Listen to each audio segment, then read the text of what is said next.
Assalamualaikum warahmatullahi wabarakatuh. Kembali lagi bersama saya Wahyu. Nah, di sini kita kedatangan narasumber baru, yaitu Pak Wahyuda. Nah, sebelumnya saya klarifikasi terlebih dahulu bahwa ini hanyalah satu suara, akan tetapi saya mengeditnya sehingga menjadi dua macam suara, agar materi yang akan saya sampaikan nantinya tidak membosankan untuk teman-teman saksikan. Nah, mari kita panggil narasumber kita, Pak Wahyuda. Nah, kami ucapkan selamat datang kepada Bapak Wahyuda. Ya, terima kasih atas kesempatan yang diberikan. Saya sangat senang karena diundang ke studio dari Adinda Wahyu yang luar biasa ini. Oh ya, sebelumnya kita harus tetap menggunakan masker, apalagi kita sedang berada di studio sekarang. Nah, penyebaran virus ini hanya dapat kita cegah apabila kita bergotong royong. Nah, bagaimana Adinda Wahyu? Nah, betul sekali Pak Wahyuda. Baiklah Pak Wahyuda, di sini ada 11 pertanyaan. Mari kita mulai dengan pertanyaan pertama, yaitu bagaimana input dan output penyimpanan internal dalam tubuh? Keseimbangan cairan adalah proses yang dinamis antara fluid intake dengan absorpsi, fluid distribution, and fluid output. Untuk mempertahankan keseimbangan cairan, maka intake antara output dan inputnya harus sama. Intake dan inputnya bisa berasal dari makanan, minuman, metabolik, sedangkan outputnya itu berasal dari tubuh yang mengeluarkan keringat, insoluble water loss, urin, melalui fases. Nah, pertanyaan kedua, kapan cairan dan elektrolit dalam tubuh dikatakan seimbang? Keseimbangan cairan dan elektrolit berarti adanya distribusi yang normal dari air tubuh total dan elektrolit ke dalam sebuah bagian tubuh. Komposisi cairan dan elektrolit di dalam tubuh sudah diatur sedemikian rupa agar keseimbangan fungsi organ vital dapat dipertahankan. Nah, seperti itu. Baiklah, kita masuk ke pertanyaan ketiga. Bagaimana perbandingan klasifikasi cairan pada tubuh beserta berapa volumenya, presentasi pada cairan tubuh, dan berat badan tiap pembagian? Nah, seperti yang kita ketahui, presentasi cairan pada tubuh ini bervariasi antara individu yang satu dengan individu yang lain, sesuai dengan jenis kelamin dan umur individu tersebut. Nah, pada pria dewasa, cairan tubuh meliputi 60% dari total berat badannya. Sedangkan pada wanita dewasa, cairan tubuh meliputi 50% dari total berat badannya. Pada bayi dan anak-anak, persentase ini relatif lebih besar dibandingkan dengan orang dewasa dan lansia, seperti itu. Nah, pertanyaan selanjutnya, faktor apa yang dapat meregulasi keseimbangan cairan? Nah, seperti yang kita ketahui, ada dua faktor untuk menjaga keseimbangan cairan dalam tubuh. Yang pertama, volume HF harus diatur secara ketat untuk membantu menjaga tekanan darah. Menjaga keseimbangan garam adalah sangat penting dalam regulasi volume HCF jangka panjang.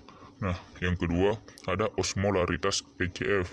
Harus diatur secara ketat untuk mencegah pembengkakan atau penyusutan sel. Menjaga keseimbangan air dalam adalah sangat penting dalam mengatur osmolaritas HCF. Nah, pertanyaan nomor 5. Kapan pH dalam darah dikatakan seimbang? pH di dalam darah dikatakan seimbang ketika ia berada di batas normal, yaitu pH 7,2 sampai 7,45. Baiklah, pertanyaan ke-6. Bagaimana ketidakseimbangan asam basa dalam tubuh yang bahkan dapat menyebabkan kematian atau meninggal?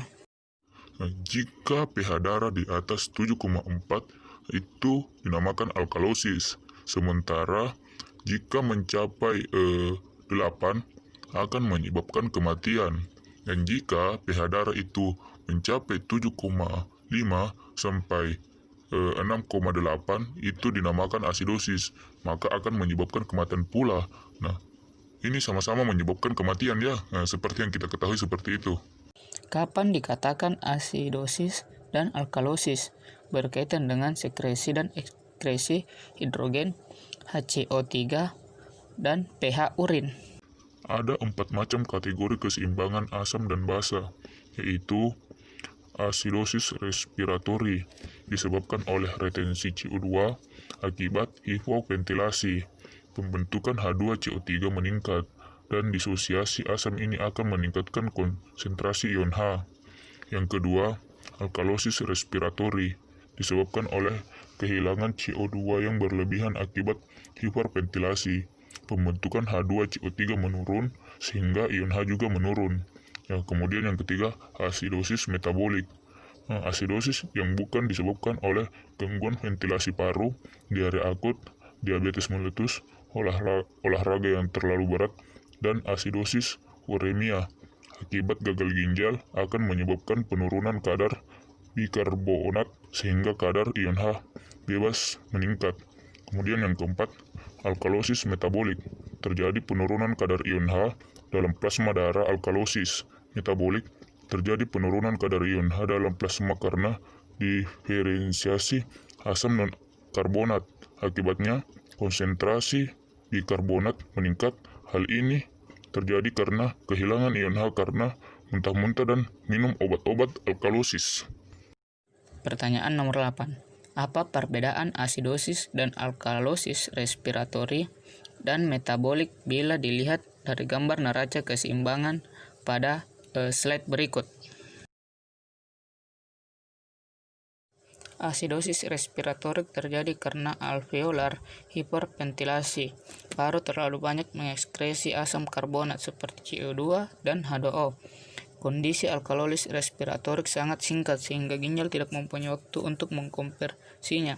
Dan ketika pH meningkat di dalam darah, CSF dan ICF secara akut, excitability membran juga akan meningkat sehingga menyebabkan simptom neurologi seperti kebingungan dan lainnya.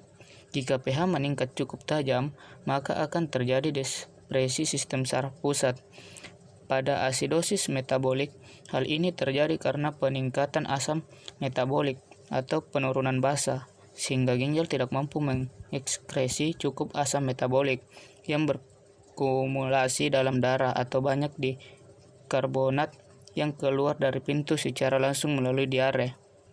pH yang rendah menstimulasi kemoreseptor sehingga respirasi mengkompensasi dengan hiperventilasi. Kompensasi dari hiperventilasi ini terjadi beberapa menit dengan cara membuang asam karbonat dari tubuh. Jika tidak berhasil, maka asidosis metabolik dapat menurunkan kesadaran, sedangkan neraca itu sendiri terjadi pada peningkatan PCO2 dan menghasilkan peningkatan keasaman di dalam darah dan menurunkan pH dalam tubuh. Ya, mohon maaf sebelumnya, untuk pertanyaan nomor 9 ini akan dijawabkan oleh Ustadz Wahab. Akan tetapi Ustadz Wahab tidak dapat hadir di tempat ini. Nah, oleh karena itu kita akan menghubungi Ustadz Wahab melalui via video call. Nah, tunggu. Halo, Assalamualaikum Ustadz. Waalaikumsalam warahmatullahi wabarakatuh.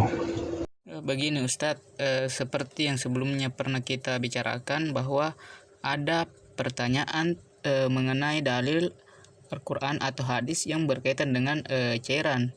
Akan tetapi Pak Ustadz tidak dapat hadir di studio karena berhalangan, makanya kami melakukan via video call dengan Pak Ustadz agar kami mendapatkan jawaban langsung dari Pak Ustadz.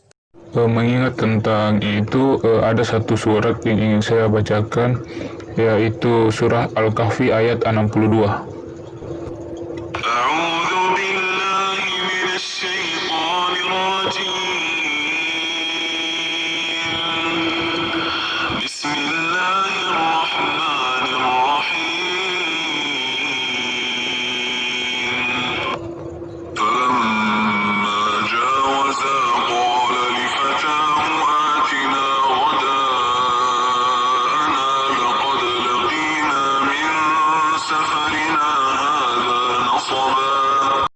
Yang artinya, maka tatkala mereka berjalan, berkatalah Musa kepada muridnya, bawalah kemari makanan kita, sesungguhnya kita telah merasa letih karena perjalanan kita ini. Nah, pertanyaan ke-10. Dalam kehidupan sehari-hari, kategori makanan, minuman, cairan tubuh, dan lain-lainnya yang masuk kategori asam, basa, dan normal. Baiklah, yang masuk kategori basa itu seperti buah, sayur, biji-bijian, kacang-kacangan, kentang, kedelai. Nah, kemudian yang masuk dalam kategori asam yaitu daging sapi, daging unggas, ikan, susu, telur, es krim, nah, alkohol, soda.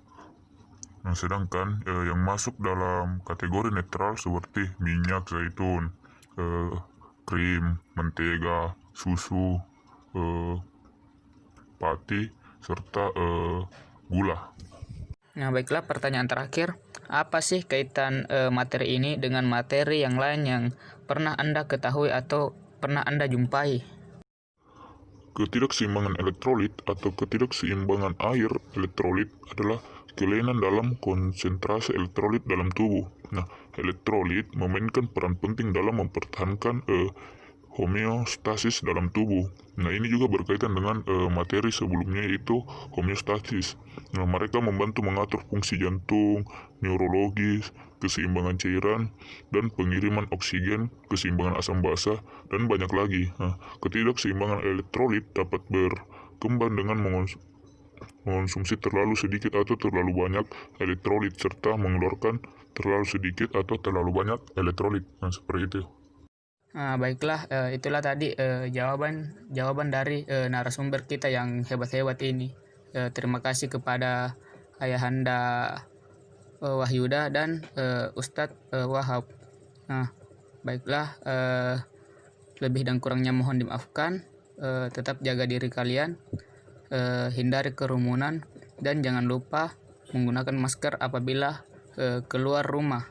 Baiklah, sekian. Assalamualaikum warahmatullahi wabarakatuh.